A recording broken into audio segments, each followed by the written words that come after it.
Hello everyone, welcome back to my channel.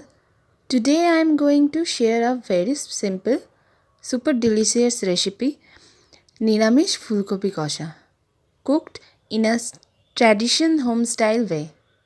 This recipe goes perfectly with rice, roti and paratha. So watch the video till the end, and if you like it, do not forget like, share and subscribe to my channel. Let's start recipe. ফার্স্টে আমি কড়াইতে তেল দিয়ে নিয়েছি এবং ফুলকপিগুলো দিয়ে দেব ভাজা হতে। ফুলকপি আর আলুগুলো একসাথেই দেব যাতে এগুলো একটু ভাজা ভাজা হয়ে যায়। তাহলে ফুলকপিগুলো একটু ভাজা হয়ে গেলে ফুলকপিগুলো রান্না করার পর ফুলকপির যে একটা আলাদা কাঁচা গন্ধ হয় সেই গন্ধটা থাকবে না। ফুলকপির কাঁচা গন্ধটা না থাকলে ফুলকপির তরকারিটা একটু কষা কষা হবে এবং নিরামিষ যেহেতু হচ্ছে সেই জন্য ফুলকপিটা বয়েলড করাও যেত, বাট আমি বয়েলড করিনি। আমি এখানে ফুলকপিটাকে ভেজে নিয়েছি এবং নিরামিষ হবে সেই জন্য তার জন্য আমি একটু আদা নেব এবং তার সাথে দেব টমেটো আমি এখানে দিয়েছি, বাট আপনারা চাইলে টমেটো স্কিপ করতে পারেন, কারণ এতে টমেটো শুধু যাবে তা নয়, টমেটোর সাথে টক দইও যাবে শেষের দিকে। তো আপনারা যারা চান যে টমেটো খেলে অনেকের ইউরিক অ্যাসিডের প্রবলেম হয় তারা টমেটো স্কিপ করতে পারেন। টমেটো তার মধ্যে আমি দিয়ে দিচ্ছি জিরে, গোটা জিরে, এই পেস্টটা করে নেব। তারপরে ফুলকপি আর আলুটাও ভাজা ভাজা হয়ে গেছে, এটাকে আমি একটা জায়গায় ঢেলে নেব এবং কড়াইটাকে আমি আবারও গ্যাসের মধ্যে বসিয়ে দেবো।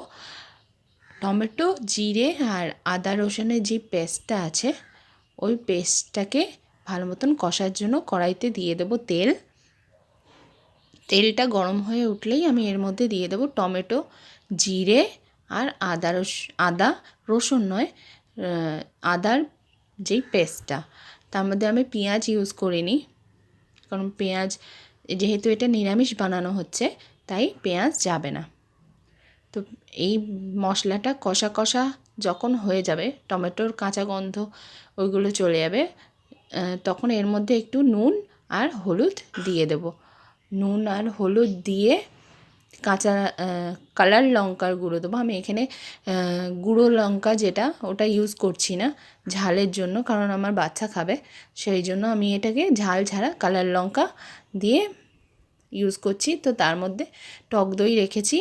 এই মশলাটা যখন কষা হয়ে যাবে, কষে একটু তেল ছেড়ে দেবে, হালকা যখন তেল ছেড়ে দেবে, তেলটা না ছাড়লে মশলাটা ততক্ষণ পর্যন্ত কষা হয় না। তো মশলাটা যখন হালকা কষা হয়ে গেছে, এবারে এর মধ্যে আমি টক দইটাকে দিয়ে দেবো এবং গ্যাসের ফ্লেমটা একটু কম করে নিয়ে টক দইটা দিতে হবে যাতে টক দইটা জল না ছাড়ে।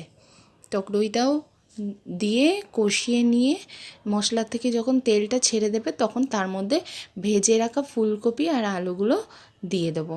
ফুলকপি আর আলুগুলো দিয়ে ওটাকে ভালো করে মশলাটাকে নাড়িয়ে চাড়িয়ে মাখিয়ে নিতে হবে ফুলকপি আর আলুর মধ্যে। সঙ্গে সঙ্গে ফুলকপি আর আলুর মধ্যে জল দিলে হবে না, কারণ মশলাটা কিন্তু এখনও ফুলকপি আর আলুর সাথে পুরো মাখানো হয়নি। ফুলকপি আর আলুর সাথে মশলাটাকে ভালো করে আমরা মিশিয়ে নিয়েছি, নেওয়ার পরে তারপরে এখানে জল দিয়ে দেবো। গরম জল দিলে বেশি ভালো হবে, আর যদি গরম জল না হয় তাহলে ঠান্ডা জলও দিতে পারেন, কোনো অসুবিধা নেই, বাট গরম জল দিলে বেস্ট। ব্যাস, তারপরে রেডি হয়ে যাবে আমাদের নিরামিষ ফুলকপি। একটু মিষ্টি দিয়ে নামিয়ে নিলেই এটা তৈরি। ভিডিওটা ভালো লাগলে, রান্নাটা ভালো লাগলে করে দেখবেন, আর আমার ভিডিওটা ভালো লাগলে লাইক আর সাবস্ক্রাইব করতে ভুলবেন না। আপনাদের সাথে দেখা হবে আবার আমার নেক্সট ভিডিওতে। Thank you, tata.